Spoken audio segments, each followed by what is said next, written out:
Hi. I wanted to talk to you about the soul self this evening. So, and what it's meant to me, actually. And if I look back over my life, I want to kind of figure out, how did I really get in touch with that? How did it become so meaningful for me? So I think it was back in 1983 that I first began meditating by staring at a mud street, once upon a time white garden wall in dry, hot, fly-filled Botswana, wondering really what the hell I was doing. And meditation over the years has been both an arduous, disciplined task and also the source of my greatest joy. Apart from meditation, moving on, in 1994, I drove from Botswana to Johannesburg to attend my first set of soul integration sessions. A few months later, I decided to go to Amsterdam to train to become a facilitator. So soul integration employs a process of using active imagination, which is a Jungian term, to dig deeply into the shadowy stuff in our psyches and then to release those patterns that don't serve us.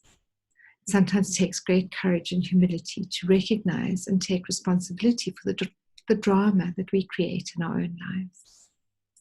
I remember sessions where I experienced my conception and feeling my mother's unrecognized loneliness. Sessions where I experienced my birth, which felt very rushed.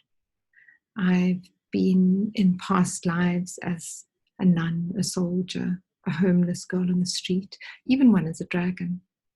Each one of them teaching me to let go of a distressing emotion and to live in a more centered way. Many, many, many sessions. I found it hard to trust the content of sessions initially because I found it hard to trust myself. I didn't believe I wasn't making it all up, without realizing that because it was me who was making it up, it taught me a lot about myself anyway.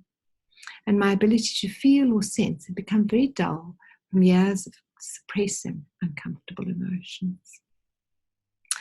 However, by the end of that first day of sessions, by the end of the fourth day, of sessions in 1994, I was flying on such a high frequency of energy that it became one of the strongest motivating forces in my life. On the fourth day, I experienced how it felt to be Mother Mary, which was an archetype that I personally felt very drawn to. And I recognized that each and every one of us have the capacity and knowing within our psyches to either be a saint or the vilest sinner. And in sessions, I've experienced that as well. And then in my life, I also trained with Hospice and Lifeline as a volunteer counselor. I trained as a midwife, as a doula trainer. I did short courses in Reiki, massage, Bach flower remedies, and aromatherapy, slowly learning to listen with my ears, my eyes, my hands, my heart, and often forgetting how to do so. I also trained as a Biodanza facilitator. Biodanza means dance of life, which taught us about passion and about embracing our lives with open hearts. I would attend one weekend a month for 3 years in order to become a facilitator. I'd have a wonderful time over the weekend, really feeling into my body and waking up my cells. And then I also learned, after a few months, to leave Wednesdays for admin instead of clients or meetings, because on the Wednesdays after a Biodanza weekend, I'd be a soggy mess. In waking up my felt senses, much that had been suppressed for years in the cells of my body began worming its way out, often taking 3 days for it to reach the surface, to express itself with tears or irritation, and to finally leave me feeling clearer and brighter by Thursday morning. So some of what I learned clashed with other stuff. Meditation taught me equanimity and the development of calmness. Biodanza taught me the value of passion and the full experience of all life's emotions. Sometimes they clashed. Meditation taught mindful awareness of the here and now. Soul integration taught the immense wisdom of the imagination and the stories that speak of our deep symbolic soul longings. Sometimes those two clashed. I learned about empathy, but also about staying in my own center instead of throwing myself forward into other people's experiences in an attempt to save them. And then I sat back and looked at all of this, trying to find some kind of common thread. What out of all of this was of most value to me, and what did I most long to teach? It was a very subtle exploration and difficult to pin down.